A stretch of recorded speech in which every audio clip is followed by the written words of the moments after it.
All right. So, hello, Christina. I am honored to have you in the Now What podcast. And so, welcome. Thank you very much for having me on the show. Very happy to be here. There is no problem. You are an example for many of us, many students, and your story is so interesting that it was a shame not to have something like that on the podcast. So, uh, so why don't we start from your background? So, why don't we start from uh, what you did in high school, in college, and then how you transitioned into the role that you have today, but with all the surprises that you had. Okay. So rewinding way back then, Way I'm back. originally from I'm originally from the U.S. from Charlotte, North Carolina. That's where I grew up. High school, typical high schooler. But I did when I was in high school. That's when I started to find my passion with data, actually, which I'm sure we're going to be talking about today. So that's where I started to get involved with like statistics classes. I love mathematics, statistics, and it really started my passion in this field. But from high school, I went on to study my undergraduate at NC State, North Carolina State University. Ended up, I started in civil engineering, and then I changed my major into an interdisciplinary field called Science, Technology, and Society with a focus in statistics. A very niche studies, I would say, but super interesting for me, and I loved it. And again, it connected well later on into my journey into the tech world. But going on from there, then I actually live in Madrid, Spain now. So I'm from the US, but I've been based in Madrid since 2012. I moved Mhm. out here within a month of graduating from NC State. Just got up, sold everything, and moved, and made a life for myself here. That was back in 2012. Now it's 2020. Now I am working at Google as an analytical consultant, helping some of our largest advertisers implement advanced data projects. And as well, I teach on the side. I'm adjunct faculty at IE Business School. I'm a guest lecturer at ISDI. Those are both universities here in Madrid. So I keep myself quite busy. And as well in Madrid, before Google, I worked at Nielsen, the American market research company. And Mhm. before that, I did my master in business analytics and big data. So pretty much a data nerd. I love working with numbers, statistics, and I guess a little bit more personally about me. I am a huge reader and I'm an avid traveler as well, or at least I was before the global pandemic. So hopefully, really looking forward to traveling again when things go back to semi-normal. And this is a quite interesting, quite interesting life, and you did like just few things. But I wanted to focus on one part, and it is the transition from NC State to Google. I think you have like 3 years or 4 years of gap. So what did you do in there in that gap year? And why did you move to Spain? Did you take a job in data, or what did you do? Yeah, the transition from NC State until getting into Google years later, I followed a very strange path, not typical at all. I came out to Madrid, Spain, as a fresh graduate. I had my knowledge of statistics, mathematics, but I came to a foreign country. I was very young, didn't have relevant work experience. I didn't speak the language. So when I first got here, I had to find a way to work, and I couldn't get a job in my field. I was just too young. I didn't know the language, so for obvious reasons, I couldn't get a job doing what I really wanted to do. So what I first started doing was a bit of like I like to call it business English consulting, or communication consulting. So I went to different companies, different businesses throughout Madrid, and I would work with upper management and C-level with their business English. So helping them just with business English in general, but reports, presentations, public speaking. And I did that for quite a few years. And I did that alongside learning Spanish.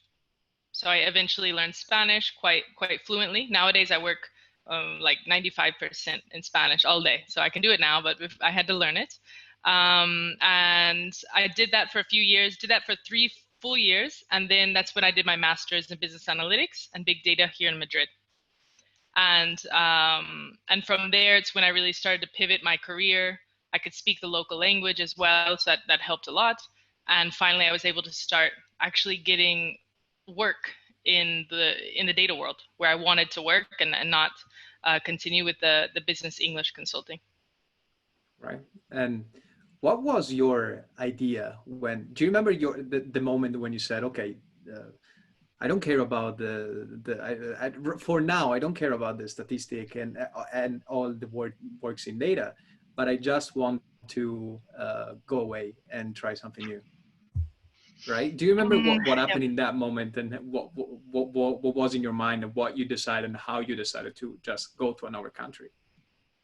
I've always been very like, I can't sit still. I've always loved travel. I've always had like this urge to move around and go different places every chance I get, meet new people, learn about new cultures. And that was something that I've had the urge from a young age. And then once I got into college, even on like weekends, I would always be trying to take trips. Even if I had to go alone, I would just do it alone because I wanted to see somewhere new. And when I was finishing college, I just knew it was the moment. That's a really good moment to take advantage and do something out of the box, because you don't really have anything holding you down yet. You probably don't have a mortgage, you don't have kids, you don't have a family maybe. And so I knew I wanted to do something crazy. Originally, I was going to go to Asia. I was looking into that, but finally settled on Spain. The language is a big bonus because I know that once I go back to the US, now that I have that second language, Spanish, which is spoken across the entire US, it will help me a lot. So mine was, it made sense that I did something like this. I don't think a lot of people would do it because it was very difficult, very challenging at first, being in a foreign country and not knowing the language. And it's quite different, the European way of life versus the American style. But I do encourage everybody to try it. And if you can't do something so drastic, you could at least study abroad.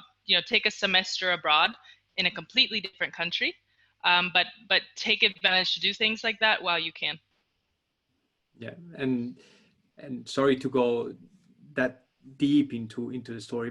I think it is so important because what, even for me, what opened my world and what opened my mind was to take and go abroad and yeah, don't just stay wherever you are and not see anything else, any culture.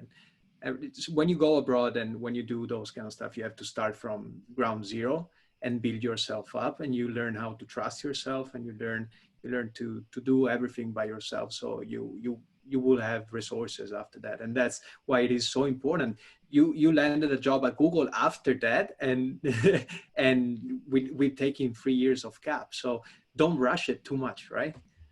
More than 3 years gap, actually. 3 years was Uh-huh. when I was the gap before my master's. And then Google was about 3 years after the master's. Mm-hmm. So So it was a transition phase, but 5 years gap. So it is something that you can go back to, but don't let everything in the world rush you to a decision that you don't want to take. If you want to travel, do exactly. that.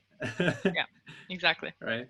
Can you tell me the story on how you got to Google? And do you remember that story, and how you got in there? What you do? Why do you decided to apply to Google, even if it's not that difficult? But tell me a little bit Yeah, about that. it's actually an interesting story, and Perfect. it's a story that proves the power of LinkedIn. So I'll explain why. Yeah. Yes. Um, and so I was working at Nielsen at the time, and I was contacted by a hiring manager from Google via LinkedIn, and they had a position open on their team that they thought would fit my profile well. So I didn't actually personally know them. We were connected on LinkedIn. They saw me very active on LinkedIn, and they saw the type of work that I was doing. So they invited me into the office for a casual coffee to get to know each other and for me to learn about the position and see if it would be a good fit with my experience and my studies. So it was a good fit. I entered into the interview process, but I actually did not get the final offer. So this is what I always tell Hey. people, that persistence is the key. Okay, so I went through this whole process, but there were more qualified candidates in the pipeline, so they gave the offer to someone else. But I stayed in touch with the team, and they had more, relevant openings that came about, and I ended up entering into further processes. Now, it actually took me 3 full processes before I got an offer as a project-based offer, and then 2 more processes before I got my full-time offer. So Right. I use this. This is my story, and I think it really reinforces that persistence is the key. If you want to get into tech companies, there's a lot of competition. You're usually next to a lot of other people in the pipeline, and getting in on the first time is not typical. It might take you a couple times, but don't get discouraged. It's totally normal. And the bonus is that every time you're exposed to these interview processes, you get better at them. You learn from those interview processes. So the next interview process, you come even more prepared. So try and try again, like I did. Sure. And so this was after the master, right? After you did Yes, the master in big this is data. all after the masters. Yeah, yeah, yeah. Uh-huh. And so since we are here, can you give us a little bit advices for students that wants to be recruited or wants to get noticed from recruiters Yeah. on LinkedIn, or what are your advices? What should they do? Yeah, I think it's really important to find some way to make yourself get noticed and stand out from the crowd. Because usually, whatever position you're applying to, but particularly in tech companies where a lot of people are trying to get in, you need to find a way to make yourself stand out from everyone. And your typical education and work experience is not enough to do that, because everybody else is probably going to have similar education and maybe similar work experience as well. So I would say find something extra, something special. So it can be like you started this podcast and the Now What initiative. That for me is something that makes you stand out, and it gives you a name. So I recommend others to do something too. It can be a podcast, it can be a startup, it can be maybe regular volunteer work. But whatever it is, do something that's a little bit extra that people associate to you, and it would make you stand out from other candidates who don't have this extra, this extra push. What did you do? Do you remember? What did you do in order to stand out?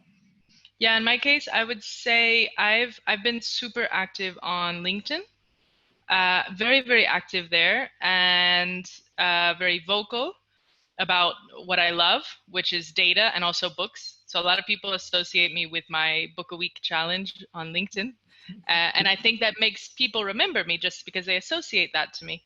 But yeah, in general, the book a week challenge, and then being very social, vocal on LinkedIn. And also I started getting into public speaking. So I do a lot of local and international public speaking. Some of it, is recorded, and it helps give, I guess, more. It helps give me a name, and again makes you stand out. So that's another thing that people can do, is get involved in networking and as well public speaking. Mm-hmm. Great. So you were speaking publicly, and you were talking about data and books on LinkedIn, right? Yeah, Posting. Do you remember if it was every day, every week, every every day, month, every day, daily? daily and relevant content, and personalized, because you need to make it personalized. Don't just post an article, but take the time to read the article, make sure it's relevant, and then put your own summary of the article. Mm-hmm. And you were engaging with the feed. You were engaging with people and trying to network with guys at Google, or not. Exactly. Yes, and that's very important as well, networking. So not just posting, but as well being active with your community and spreading your network. Mm-hmm. Yeah, the backstory of that is, and how we came in contact is actually for the book a week challenge, because I don't remember, somebody in my network was commenting on your book a week challenge, and I'm trying to read a lot more, and so I was trying to do the book a week challenge, but I cannot read at the pace that you You are can do a reading. book a month. There's no problem with a book a month. Right, a book every 2 weeks. I'm trying to do right Okay, now. that's not bad. That's not Yeah, bad at yeah, all. yeah. Yeah. There are a couple of great books that help students to stand out. Do you have some that you can, so we can talk a little bit about books? And do you have some that you would recommend to students, like last year students, that's before they are still in college, or last year in college students? Do you have some? Yeah, yeah, of course, of course. I'm always happy to speak about books. So, first of all, I don't have a lot of recommendations for like business books. I don't read a lot of self-help or business, um, but I can still give some books that I would recommend practically anyone, but especially new graduates or students to look into. And I brought some of the books here because almost always when I get into these interviews, I start talking about books. So I have some prepared. Great. But let me. So if we talk about you want something more tech and business focused, I would recommend this one. Huh. It's called How Google Works. Highly recommend it. It's by Eric Schmidt and Jonathan Rosenberg, but it is, as the title says, it speaks about how Google works, the inner workings of Google, the mission, the vision. And if you want to get into tech, it will give you a really good idea of the world of Google. So that's one of the few actual businessy books that I've read. But another one that I would say that I have here, and this is my favorite book, one of my absolute favorite books of all time, and it's this one. Everybody Lies.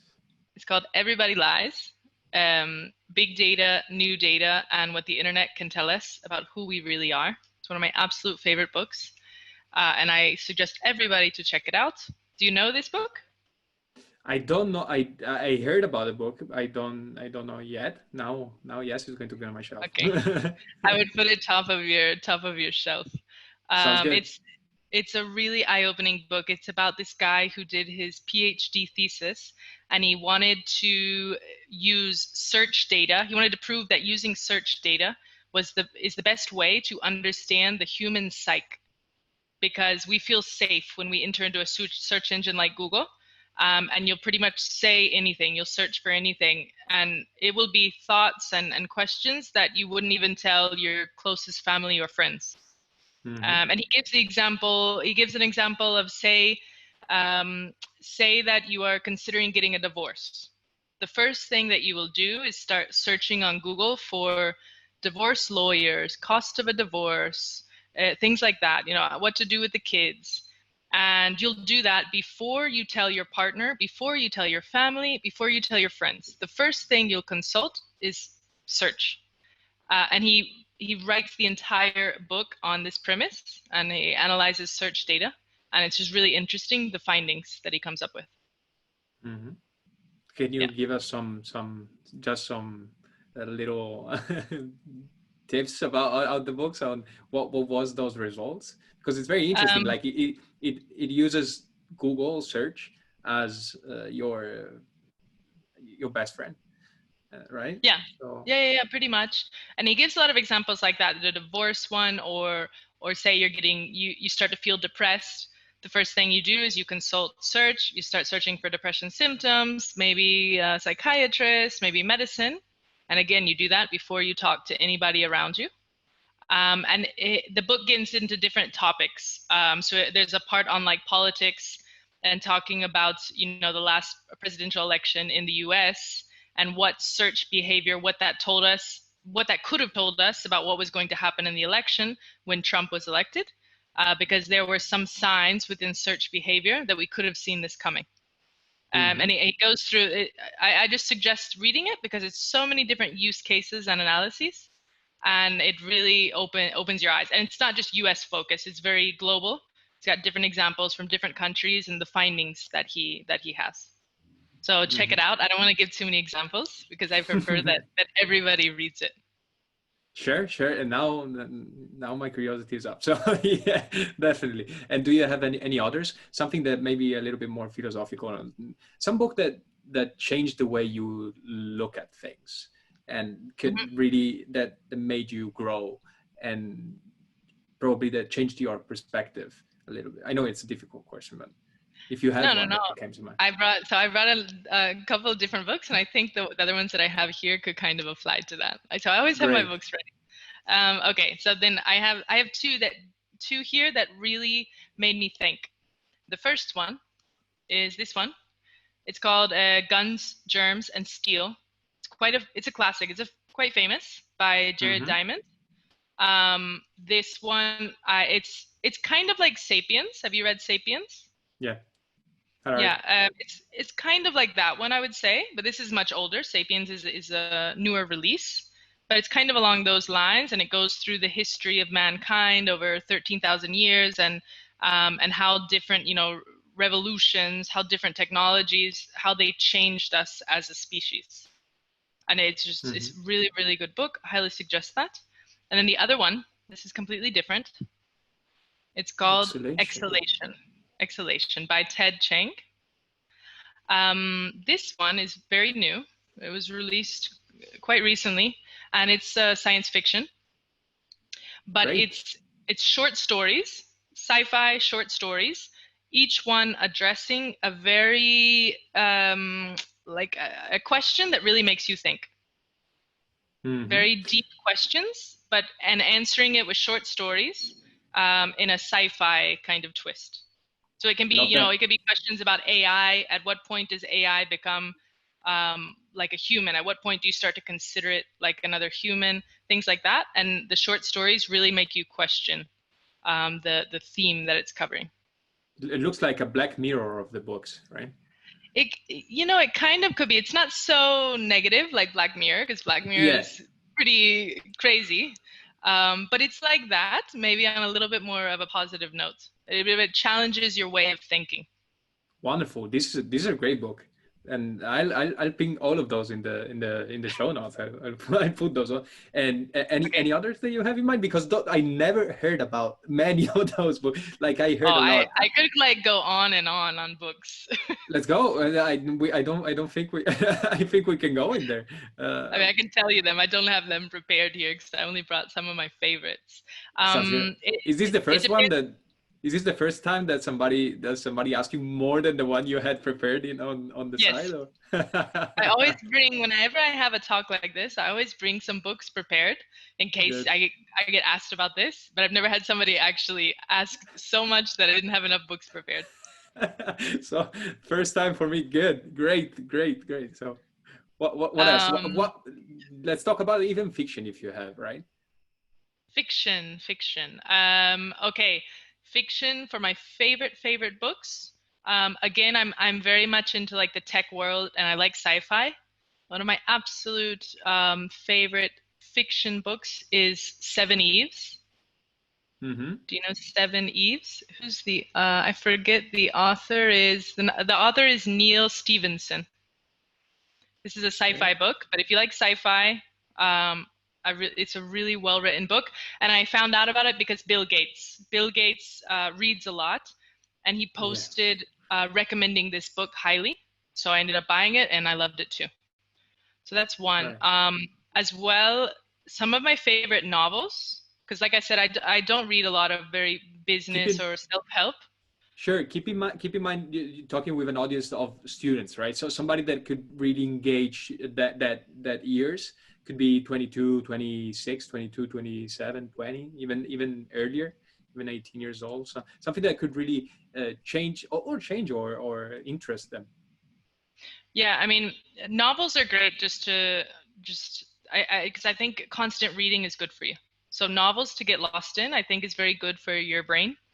But if we if you want me to give something that could really help getting into the work world, there's one called Talk Like Ted Talk like that. that can Yeah. help with public speaking. So that's Great. one you can check out if you want to work on public speaking specifically. Mm-hmm. Mm-hmm. Yeah.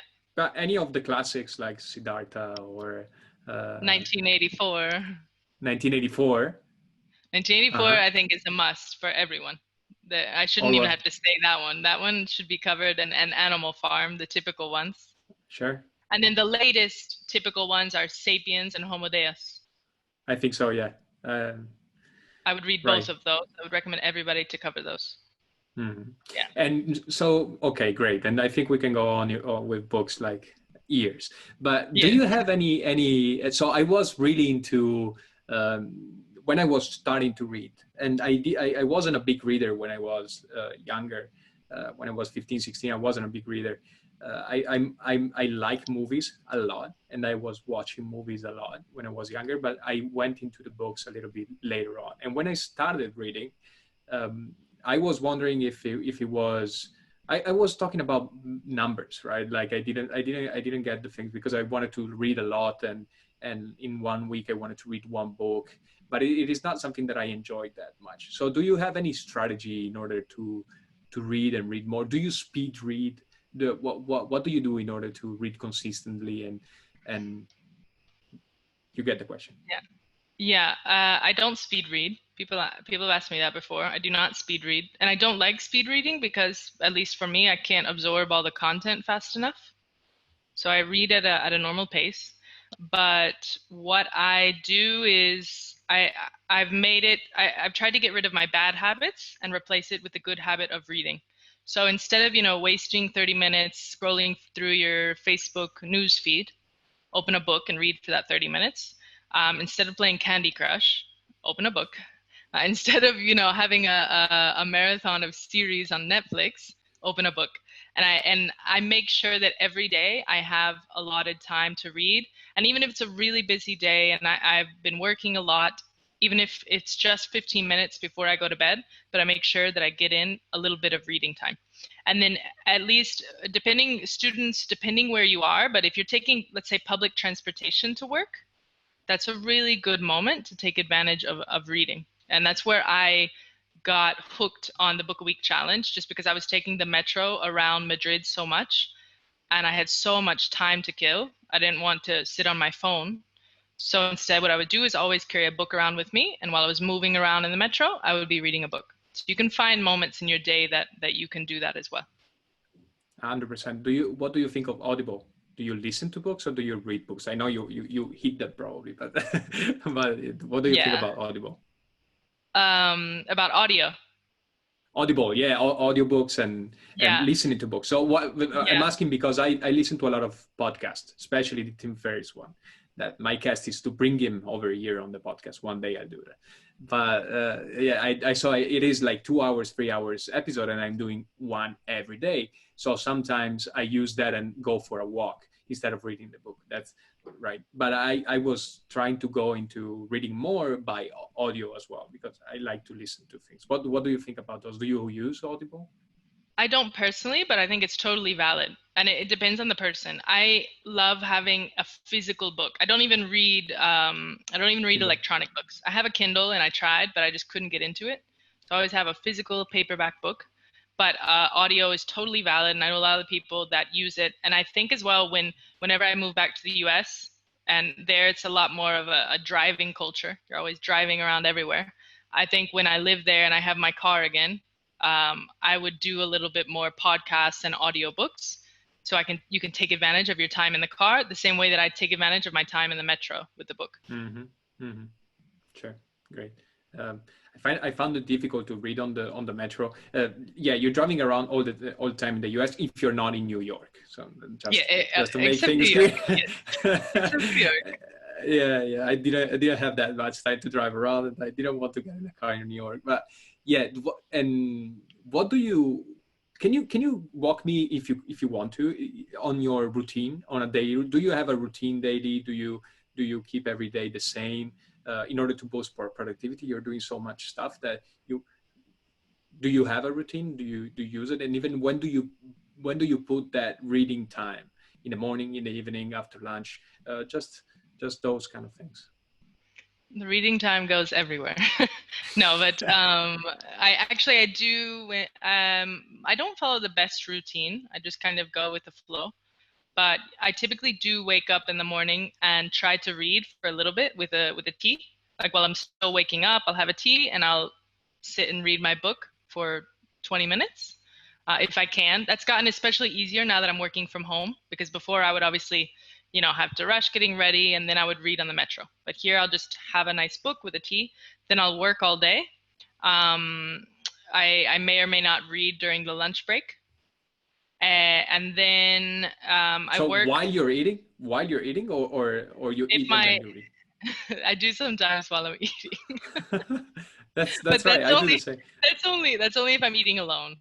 Like if my if my partner isn't here, because sometimes he'll go, you know, eat with his parents or something.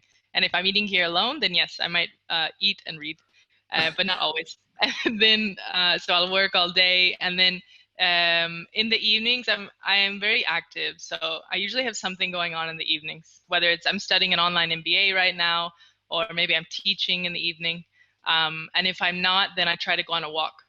I try to get outside, of course. And then in the evenings, every evening before I go to bed, I read. That's definitely a part of my schedule. That every night, and depending how much time I have, whether it's an hour or whether it's 20 minutes, but I make sure to get in some reading time. And supposedly it's good for you as well to like disconnect from tech before you go to sleep and do something like reading a book. So you don't watch TV?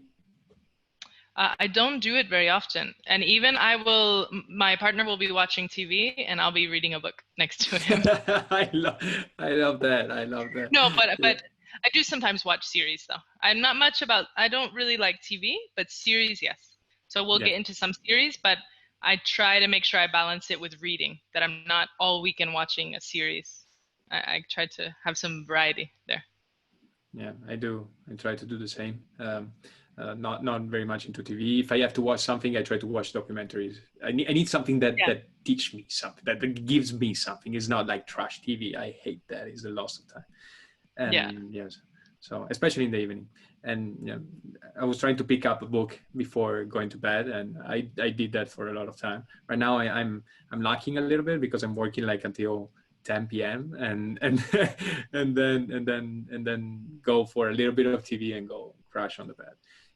But yeah, so I need to read. I need to keep up even before. Yeah. Okay, so books, I would go for all day long, but we cannot. Or maybe yes, maybe we can come back. But yeah, I don't care.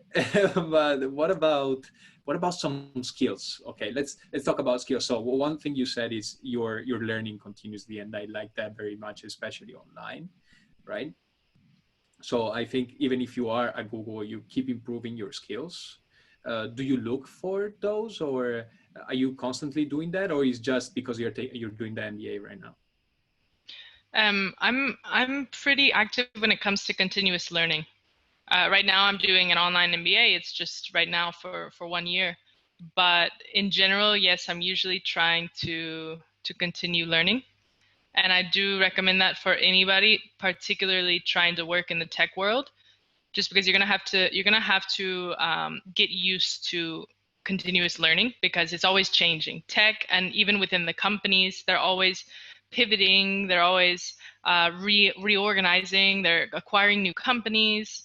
So you have to be ready for that. And in order to do that, it means you're constantly learning something new. So, and once you get into the habit, I mean, at least for me, I enjoy it. I enjoy, and like you said, you want to watch documentaries and actually learn something and get something from it.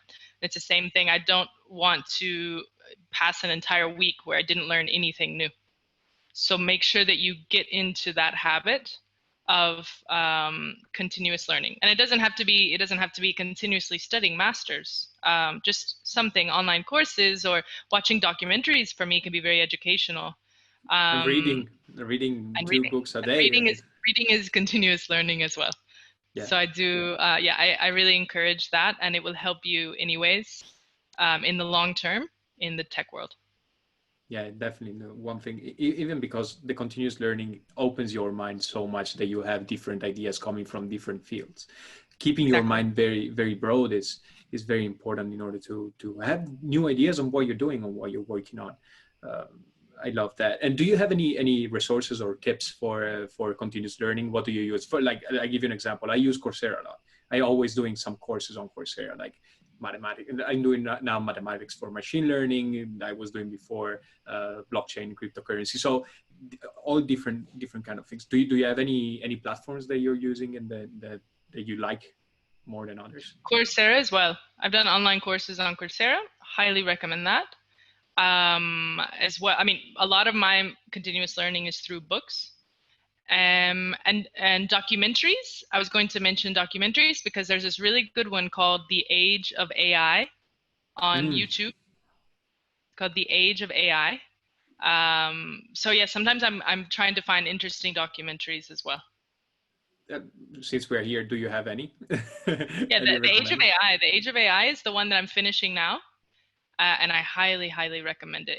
It's quite new. I think it was released this year or end of last year, and it pretty much just covers use cases of AI around the world, like how different industries, completely different industries, are applying AI technologies.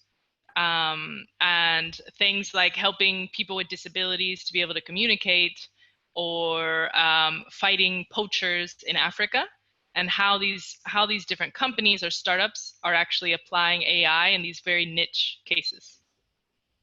Great. And any other? I wrote this one down because I think I'm going to watch it as soon as we as Highly, we highly suggest it. and It's yeah, really interesting. I've watched a Um, lot of especially those, man. I can't think of one right now. I've seen a lot of documentaries on Netflix, and HBO, but I can't think of They have any. great resources. Yeah. The top of my mind is The Age of AI, just because it's the one I'm watching now. But I know there's a lot of other great ones, on all of the platforms out there. I give one just for people that the Cosmos Odyssey and a Space Time Odyssey. Have you ever watched that? No, I haven't Oh, even heard of it. that's Where is it? On Netflix? no. I think it is on It is a National Geographic special, and with Neil deGrasse Tyson, that Hmm. is walking through the history of the universe and how new technology are coming into, and what the humans are going to where the humans are going to add. And actually the second season is just out, and I was in love with that. I remember that one of the strongest moment and emotion in my life was when I heard that technically, and it was in that documentary, when I heard that technically the human can go over the speed of light, technically through the wormhole, right? Yeah. And there was like a moment of, well, what? So you can actually do, right? And so definitely highly recommend. If even if you want to watch it, and let me know what you think. It's Okay. great, great one. It sounds And good. Sounds good. okay, and okay, so let's go back on continuous learning and skills. So what skills do you think a college grad or a senior or somebody should, if they want to work in tech, and let's stay in the data world, what skills do you think they have to pick up the first, as soon as they can? Yeah, I would say make sure that if you want to work in the tech world and with data, make sure that you first of all have a good, solid understanding of statistics, like a good base of statistics to get started. That's something that you should hopefully cover in college. As well, I would say it's great learning all the theory, but make sure as well that you get your hands dirty. And even if you don't have the chance to get your hands dirty in your studies or in your work, you can find other ways to do it. You can just do coding practice on your own, or you can participate in hackathons or Kaggle competitions, but find a way to actually get real hands-on experience with the data. And then other skills, I would say as well, and this isn't always spoken about, but the soft skills, particularly communication and the ability to public speak. I think if you can start working on that from a young age, and get over the natural fear of public speaking, it can open a lot of doors for you later on. It was my case that I really pushed myself out of my comfort zone to try to put myself in front of groups of people, whether it's just giving a presentation to a team or real public speaking in front of a crowd. But start to get yourself accustomed to that, because it can open a lot of doors for you later on. Do you remember any topics? What were you speaking about, and how did you start, right? Ooh, how did I start? I would have to think about it. Usually nowadays I do public speaking on like big data or inspirational talks, women in tech. But at the beginning, the public speaking really started when I was doing my master's here in Madrid at IE Business School. I started getting involved like in clubs at the university. This is another thing I really recommend to students as well. Get involved with your school. So I got involved with my university via the clubs and organizing events, which gave me an opportunity to be on the stage. I wasn't a speaker at that time. I was studying, but being a host and organizing events got me on that side of the event arena. And from there, after I graduated, I started getting invited back to actually speak at these events that I used to organize.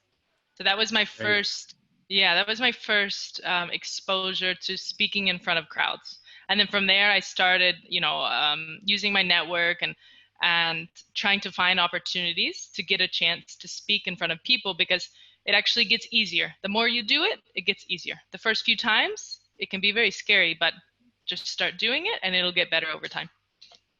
And sorry, I like to dig a lot, very deep, but do you remember your first time speaking publicly? Do you remember the kind of sensation that you had, the emotion that you had, if it was something that you feared a lot, or The first ever public speaking would be yeah, like at first NC ever. State. That would be more at NC State. I remember I had a public speaking class when I was doing my undergraduate. Uh-huh. And it was a public speaking class. I don't remember how many speeches we had to give during the semester, but at least 6, 7, 8 speeches that you had to prepare and give in front of the class. And I learned a lot from that class, but I remember how scary it was having to speak in front of people. But what I also noticed was, in that case, we would have to do public speaking on different topics. And I realized that it's a lot easier when you're speaking about something you're passionate about. Because there was a time that I had to give a speech. I don't remember exactly what it was, but something that I really enjoyed.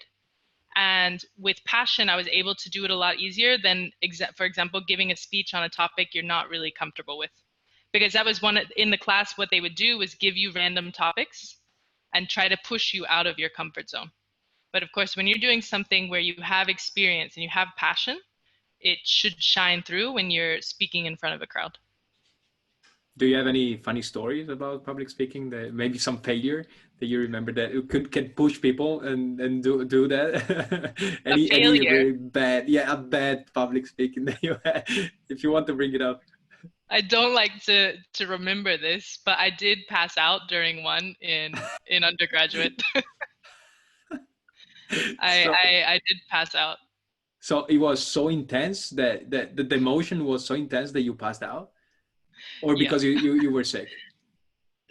No, I think also I got really hot, which can Uh-huh. happen as well when you're public speaking, I guess, with the nerves. But I got really hot and then ended up passing out. Can you give us a little bit of more backstory, or not? I mean, it was a typical. I was giving a speech to the class. Um, and I was nervous. This was back in my undergraduate, so I didn't have so much experience doing this.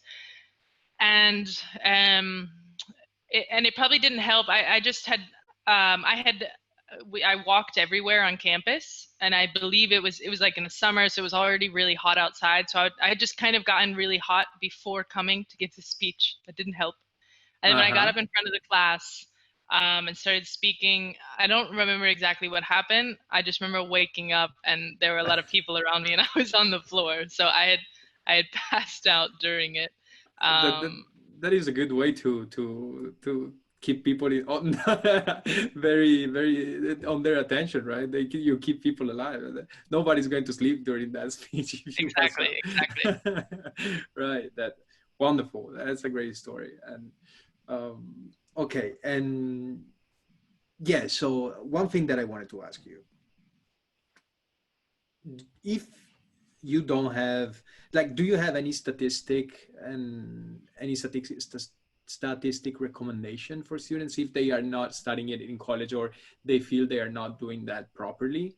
Do you have any, like, if somebody want to self-learn statistic, any book that you would recommend, since we are on books? A book. The problem with books is that when I speak about statistics, I mean like the really some people like to say it's boring, not me, but really understanding the theory Hmm. of statistics and the distributions and regression and all this basic stuff. I do know of a course, but I don't remember the name of it right now. I'm happy to send it to you after, so you can put it, maybe in the notes. But there's this really good course online, and it's like an interactive one, so it has interactivity, so it keeps you drawn into the course. But I'll Engaged. be happy to share with you the link afterwards. And it's one that I usually recommend as well to my students when I'm teaching. Great, great. To the students, Yeah, when you're I teaching. teach, when I'm teaching my courses, there's one, I remember I always send them a link for a statistics course, but I can't remember which No worries. platform has it. You can send it to Yeah, me later on, and I'll put it on the notes if somebody wants to go into. perfect. And I was asking for even for myself because I'm doing a lot, but um, statistic is something that I want to really understand. So if there was something out of school, I don't really trust the college and how they are teaching stuff, right? I prefer to do it by myself and learn by myself. So sometimes self-learning could be more interesting. But what courses are you teaching? What are you what are you doing? Where are you teaching those? Yeah, I teach here in Madrid. I teach at IE Business School and Mm-hmm. ISD. It's two universities here. And I teach in the MBA programs. And I mainly teach topics like big data, analytics, data visualization. Mm-hmm. Mm-hmm. Okay. Any skills that you would recommend apart from that? You said public speaking and you said but any technical skills you would recommend? I don't know, Python for technical exploration, data visualization, those things. What would you recommend picking on? Yeah, I would say if you're going to work in data, make sure that you're really good at SQL. That's the basics. I think every analyst, every data scientist needs to be able to control SQL. Um, and then from there, R or Python. And I would say you don't necessarily have to be an expert in both. You can even just pick one or the other, depending on which one you prefer, and study that one. And the good thing about studying programming languages is usually once you master one, your knowledge is very transferable. Once you've learned one programming language, it won't take as long to learn a second one and a third one, etc. Mm-hmm. So that would be for programming, and then data visualization is very important as well. So and this you don't necessarily need to learn to program. There's plenty of user-friendly tools. It's drag and drop. I use Data Studio. It's by Google, and it's free as long as you have a Gmail account. So that's a really good option, particularly for students, because other ones you need a license, which you usually get from your employer. But as well, you can try other things like Tableau. But again, Tableau, I think you need a license. They do have a free version, but it's limited. So data visualization is another thing that pretty much anyone can learn, and you don't necessarily need to learn to program to do it. You don't use the libraries on Python to do that, or MATLAB or I did in the past, especially when we were doing our masters. We learned to do data visualization within R or within Python. But for me, it's much faster using a tool that's specialized in that, you know? So Data Mm-hmm. Studio or Tableau or Power BI, it's all there. And I feel like it's a lot faster, and you've already got your deliverable product to the client. So I usually do it through that. Great. I never heard of that. When I was trying to plot data on Python all the time. So Yeah, yeah. great. So can you walk us? Okay, let me ask one thing first. Um, any advices, especially for women in the tech world? What kind of? I know you're an advocate for that, so I care about talking about that for the audience that is that the female part of my audience that I hope it is big. And what do you recommend for that? Any advices for them? How to enter in the tech world? How to behave? What to do? Some tips. Yeah, and I've given talks on this before, publicly. I love speaking on this subject. I'm very passionate about it, and I love pushing for gender equality, particularly within tech, within STEM, where you do see a lack of women in the field. And I have a lot of different tip points, but I'll share with you a couple of them. So the first one Mm-hmm. would be, and this applies to everyone, but especially women, make sure that you find something that you're passionate about. Not just something that you're good at, but something that you truly enjoy doing. Because if you're really passionate about it, when you're doing work with it or when you're speaking with people, I feel like that passion will shine through. So it will help bring you up within your work environment. What was that As for well, you, Jim? sorry? What was that for you? What was your passion? When did you Data, realize that? Data. data, data, data. Well, my first passion was statistics. I loved learning statistics from high school, pretty much, and I realized that I wanted to try to do something related to that. Mm-hmm. Great. Yeah. And then other things. But this applies to everyone. Just it can particularly help women to propel your career. Make sure you're passionate, and as well take advantage of networking. I know I've spoken about this before, but it's even more important for women again, because I think you should try to make yourself visible within your local community. And that could mean, going to events, participating in webinars, but as well taking advantage of the networking and as a woman, bringing your voice to those events. Because I have been to a lot of tech events where it was a lot more male dominated, and especially so when you look at the speakers. I've been to a lot of events where it will be, 80, 90% of the speakers are male and just a few women. So we need to bring more women and get their voices heard within the field. And that can be as an attendee or later on as a speaker yourself.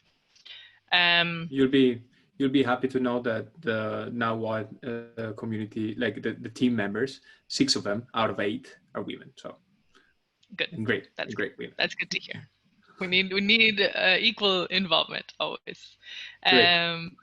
So yeah, that would just be, make yourself, bring your voice as a woman to the field, to networking, and join the conversation. Another thing really important is to be confident in yourself and learn to sell your worth in the corporate world without bragging, but learn to sell yourself. And this is just something that studies have shown that women can be a lot more humble, that we do not like selling ourselves. We feel quite uncomfortable doing that. And we feel like our work should just be recognized for what it is, and we don't want to be vocal about it. And that ends up, it has consequences within the corporate world, because you really need to sell yourself and make yourself more visible. And when I talk about this subject, I would recommend all of the listeners to check out the initiative called I Am Remarkable. Mm-hmm. It's a workshop called I Am Remarkable. It was originally started at Google a few years ago. And it works on just that, helping give not just women, but minorities, because minorities are usually the one that get behind because of this issue about being confident in yourself and selling yourself. So I Am Remarkable is a way to work on those skills. And it also is a workshop that goes through all of the research as well, which shows us that there's this difference between the way that, women and men act in corporate situations, and it has consequences later on. So that, and then maybe one more important thing for women would be to get involved with mentoring early on, if you can. Find at least some people that you can count on for advice, for support, maybe other women in tech that can help lead you. And if you can, find an actual mentor, and a woman in tech would be the best case, so that you can receive mentorship over the years. And as well, after growing and receiving that mentorship, I would encourage everybody to give back. So once you've actually grown as a woman in tech, then give back to the community and find, another newbie in the field, and now switch sides, and you can be the mentor to them.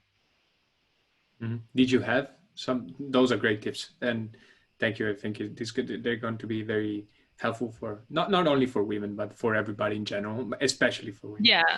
No, they do apply to everybody, and I think they can especially help women trying to break into the field.